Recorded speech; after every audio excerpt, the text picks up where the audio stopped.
ಕಿಚ್ಚು ಹೆಚ್ಚಾಗುವಂತಹ ಸಾಧ್ಯತೆಗಳು ಕೂಡ ಇರುವಂತಹ ಹಿನ್ನೆಲೆಯಲ್ಲಿ ಖಾಕಿ ಕೂಡ ಅಲರ್ಟ್ ಆಗಿದೆ. ಸ್ವತಃ ಕಮಿಷನರ್ ಅವರು ಕೂಡ ಸ್ಥಳಕ್ಕೆ ತೆರಳಿ ಭದ್ರತೆಯನ್ನ ಕೂಡ ಚೆಕ್ ಮಾಡಿಕೊಂಡಿದ್ದಾರೆ. ಟೌನ್ ಹಾಲ್ನತ್ತ ವಾಟಾಳ್ ನಾಗರಾಜ್ ಪ್ರಯಾಣವನ್ನ ಬೆಳೆಸ್ತಾ ಇದ್ದಾರೆ. ಬೃಹತ್ ರ್ಯಾಲಿ ನಡೆಸೋದಕ್ಕೆ ಸಂಘಟನೆಗಳು ನಿರ್ಧಾರ ಕೈಗೊಂಡಿದೆ. ವಾಟಾಳ್ ನಾಗರಾಜ್, ಸಾರಾ ಗೋವಿಂದು, ವಿವಿಧ ಮುಖಂಡರು ಟೌನ್ ಹಾಲ್ನತ್ತ ಪ್ರಯಾಣವನ್ನ ಬೆಳೆಸಿದ್ದಾರೆ. ಟೌನ್ ಹಾಲ್ ಟು ಫ್ರೀಡಂ ಪಾರ್ಕ್ನವರೆಗೂ ಕೂಡ ಈ ಒಂದು ರ್ಯಾಲಿ ನಡೀಲಿಕ್ಕಿದೆ. ಸೊ ಹಾಗಾಗಿ ಬಿಗಿ ಭದ್ರತೆಯನ್ನು ಕೂಡ ಒದಗಿಸಲಾಗಿದೆ. MES ಪುಂಡಾಟಿಕೆಗೆ ಕಡಿವಾಣ ಹಾಕುವಂತಹ ನಿಟ್ಟಿನಲ್ಲಿ ವಿವಿಧ ಕ್ಷೇತ್ರಗಳಲ್ಲಿ ಕನ್ನಡಿಗರಿಗೆ ಉದ್ಯೋಗವನ್ನ ಕೊಡಬೇಕು, ಕನ್ನಡಿಗರ ಮೇಲೆ ಪರಭಾಷಿಗರ ದಾಳಿ ಏನಾಗ್ತಾ ಇದೆ ಅದೆಲ್ಲವೂ ಕೂಡ ನಿಲ್ಲಬೇಕು ಅನ್ನುವಂತಹ ನಿಟ್ಟಿನಲ್ಲಿ ಇದೀಗ ಬಂದ್ಗೆ ಕರೆ ಕೊಡಲಾಗಿರುವಂಥದ್ದು. ಬಂದ್ನ ಕಾವು ಕೂಡ ಹೆಚ್ಚಾಗ್ತಾ ಇದೆ. ಕರ್ನಾಟಕದಲ್ಲಿ MESನ ನಿಷೇಧ ಮಾಡಬೇಕು, ಮೇಕೆದಾಟು, ಕಳಸಾ ಬಂಡೂರಿ ಯೋಜನೆಗೆ ಶೀಘ್ರ ಅನುಮತಿ ಸೇರಿದಂತೆ ನಾಡು ನುಡಿ ನೆಲ ಜಲ ವಿಷಯವಾಗಿ ಕನ್ನಡ ಒಕ್ಕೂಟಗಳು ಕರ್ನಾಟಕ ಬಂದ್ಗೆ ಕರೆಯನ್ನು ಕೊಟ್ಟಿರುವಂಥದ್ದು. ಸೊ ಹಾಗಾಗಿ ಫ್ರೀಡಂ ಪಾರ್ಕ್ನತ್ತ ಪ್ರಯಾಣವನ್ನು ಬೆಳೆಸಿದ್ದಾರೆ ವಾಟಾಳ್ ನಾಗರಾಜ್.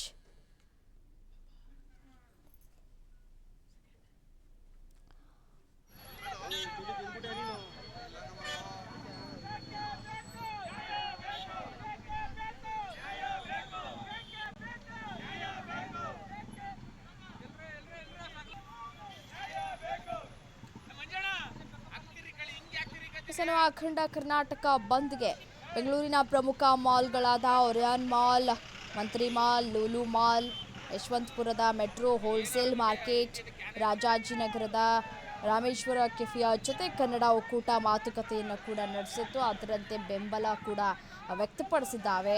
ಕೆಲವು ಕಡೆ ರ್ಯಾಲಿ ಕೂಡ ನಡೆಸಲಾಗ್ತಾ ಇರುವಂತಹ ದೃಶ್ಯಗಳನ್ನು ಕೂಡ ಗಮನಿಸ್ತಾ ಇದ್ದೀರಿ. Metro, petrol bunk, hotel, APMC, Peenya ಕೈಗಾರಿಕಾ ಪ್ರದೇಶ ಓಪನ್ ಆಗಿದೆ. ಇನ್ನು ಯಾವ ರೀತಿಯಾದಂತಹ ಬಂದ್ ಮಾಡಲಾಗ್ತಾ ಇದೆ, ಈ ಪ್ರದೇಶಕ್ಕಷ್ಟೇ ಸೀಮಿತ ಆಗೋಗ್ಬಿಟ್ಟಿದ್ಯಾ ಅನ್ನುವಂತಹ ಪ್ರಶ್ನೆಗಳು ಕೂಡ ಇಲ್ಲಿ ಉದ್ಭವ ಆಗ್ತಾ ಇದೆ. ಟೌನ್ ಹಾಲ್ ಬಳಿ ಮಾತ್ರ ಪ್ರತಿಭಟನೆಯ ಕಾವು ಹೆಚ್ಚಾಗ್ತಾ ಇದ್ದಂತೆ ಕಾಣಿಸ್ತಾ ಇದೆ. ಅಷ್ಟನ್ನ ಬಿಟ್ಟರೆ ಇನ್ನೆಲ್ಲವೂ ಕೂಡ ಯಥಾ ಪ್ರಕಾರ ಯಥಾಸ್ಥಿತಿಯನ್ನು ಕಾಯ್ದುಕೊಳ್ಳುವಲ್ಲಿ ಸಕ್ಸಸ್ ಅನ್ನು ಕಂಡಿದ್ದಾರೆ ಅಂತ ಹೇಳ್ಬೋದು. ಅದು ಕೂಡ ಇನ್ನು ನಮ್ಮ ಹೋರಾಟಗಾರರ ವಿಚಾರಕ್ಕೆ ನಾವು ಬರೋದಾದರೆ ಎಷ್ಟರ ಮಟ್ಟಿಗೆ ಅವ್ರಿಗೆ ತಲೆ ಇದೆ, ತಲೆ ಇಲ್ಲ ಅನ್ನುವಂತಹ ಪ್ರಶ್ನೆಗಳು ಕೂಡ ಇಲ್ಲಿ ಕಾಡೋಕ್ಕೆ ಶುರುವಾಗುತ್ತೆ. ಯಾಕೆ ಈ ರೀತಿಯಾಗಿ ಹೇಳ್ತಾ ಇದ್ದೀವಿ ಅಂತಂದರೆ, ನಮ್ಮ BMTC ಬಸ್ಗಳನ್ನು ತಡೆ ಹಿಡಿದು ಕಪ್ಪು ಮಸಿಯನ್ನು ಬೆಳೆದ್ರೆ ಏನು ಪ್ರಯೋಜನ, ನಮಗೆ ನಾವೇ ಕಪ್ಪು ಮಸಿಯನ್ನು ಬೆಳ್ಕೊಂಡು ಹಾಗೆ ಅನ್ನುವಂತಹ ಮಿನಿಮಮ್ ಕಾಮನ್ ಸೆನ್ಸ್ ನಮ್ಮ ಸಂಘಟನೆಗಳ ಹೋರಾಟಗಾರರಿಗೆ ಗೊತ್ತಿಲ್ವಾ ಅನ್ನುವಂತಹ ಪ್ರಶ್ನೆಗಳು ಕೂಡ ಇಲ್ಲಿ ಉದ್ಭವ ಆಗತ್ತೆ. ಇನ್ನು ಯಾವ ರೀತಿಯಾದಂತಹ ಪ್ರತಿಭಟನೆ ನೀವು ಮಾಡ್ತಾ ಇದ್ದೀರಿ ಹಾಗಿದ್ರೆ ನೋಡಿ, ಮಹಾರಾಷ್ಟ್ರದಲ್ಲಿ ಹೋರಾಟ ಮಾಡುವಂತಹ ಸಂದರ್ಭದಲ್ಲಿ ಕರ್ನಾಟಕದ ಬಸ್ಗಳನ್ನು ತಡೆ ಹಿಡಿದು ನಮ್ಮ ಕರ್ನಾಟಕದ ಬಸ್ ಕಂಡಕ್ಟರ್ಗಳಿಗೆ ಮತ್ತು ಚಾಲಕರಿಗೆ ಯಾವ ರೀತಿಯಾದಂತಹ ಅವಮಾನಗಳು ಮಾಡಿದ್ದಾರೆ ಅದೆಲ್ಲವನ್ನು ನೀವು ನೆನಪಿನಲ್ಲಿ ಇಟ್ಕೊಳ್ಬೇಕಾಗತ್ತೆ. ಅದನ್ನೆಲ್ಲವನ್ನು ಕೂಡ ನೀವು ಮರೆತುಬಿಟ್ಟು ನಮ್ಮ BMTC ಬಸ್ಗಳನ್ನು ನೀವು ತಡೆ ಹಿಡಿದುಬಿಟ್ಟು ನಮಗೆ ನಾವೇ ಮಸಿ ಬೆಳ್ಕೊಳ್ಳುವಂತಹ ಕೆಲಸವನ್ನು ಮಾಡಿದ್ದೀರಿ. ರೂಪೇಶ್ ರಾಜಣ್ಣರನ್ನ ವಶಕ್ಕೆ ಪಡೆದಿದ್ದಾರೆ ಪೊಲೀಸ್ ಅಧಿಕಾರಿಗಳು. ವಿವಿಧ ಸಂಘಟನೆಗಳ ಮುಖಂಡರನ್ನ ಖಾಕಿ ವಶಕ್ಕೆ ಪಡೆದಿದೆ.